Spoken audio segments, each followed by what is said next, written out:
Be ready? Start. That is a tremendous responsibility. Stop. Freedom brings responsibility. Of course, there is no such thing as freedom without responsibility. Stop. Irresponsibility itself means lack of freedom. Stop. Therefore, we have to be conscious of this tremendous burden of responsibility which freedom has brought. The discipline of freedom and the organized way of working freedom. Stop. But there is something even more than that. Stop. The freedom that has come to India by virtue of many things inevitably leads India to play an important part in world affairs. Stop. It is not a question of our choosing this or that. It is an inevitable consequence of what India is and what a free India must be. Stop. And because we have to play that inevitable part in world affairs, we have another and greater responsibility. Stop here. Sometimes, with all my hope and optimism and confidence in my nation, I rather quake at the great responsibilities that are being thrust upon us and which we cannot escape. Stop. If we get tied up in our narrow controversies, we may forget this. Stop. Whether we forget it or not, that responsibility is there. If we forget it, we fail in that measure. Stop.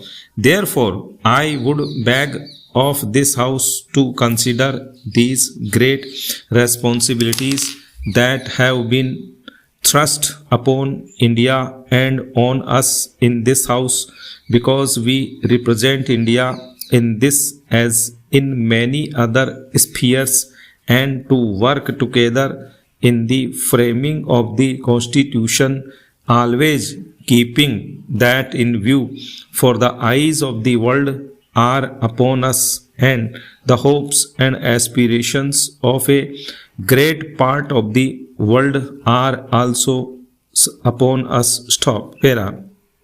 We dare not be little.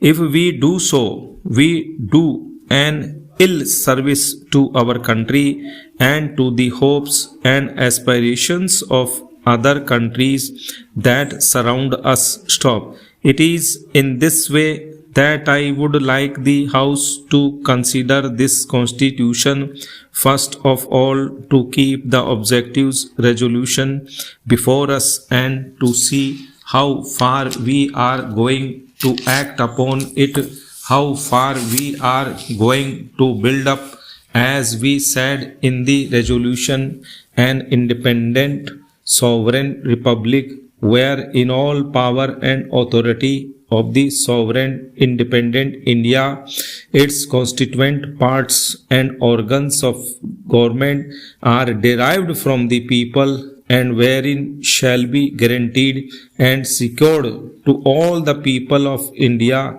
justice, social, economic and political equality of status, of opportunity, and before the law, freedom of thought, expression, belief and worship. Stop. Para.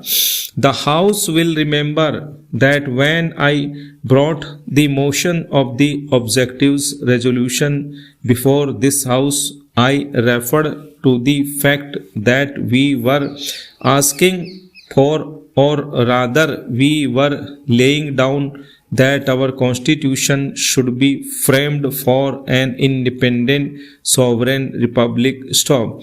I stated at that time, and I have stated subsequently, that this business of our being a republic is entirely a matter for us to determine. Of course, stop.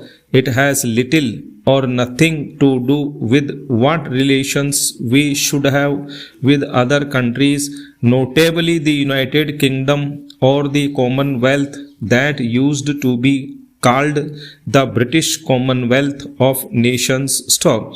That was a question which had to be determined again by this House and by no one else independently of what our constitution was going to be. Stop. Here I want to inform the House that in recent weeks when I was in the United Kingdom, this subject and allied subjects came up for private discussion. There was as no public discussion or decision because the Commonwealth Conference which I attended did not consider it at all in its sessions. Stop.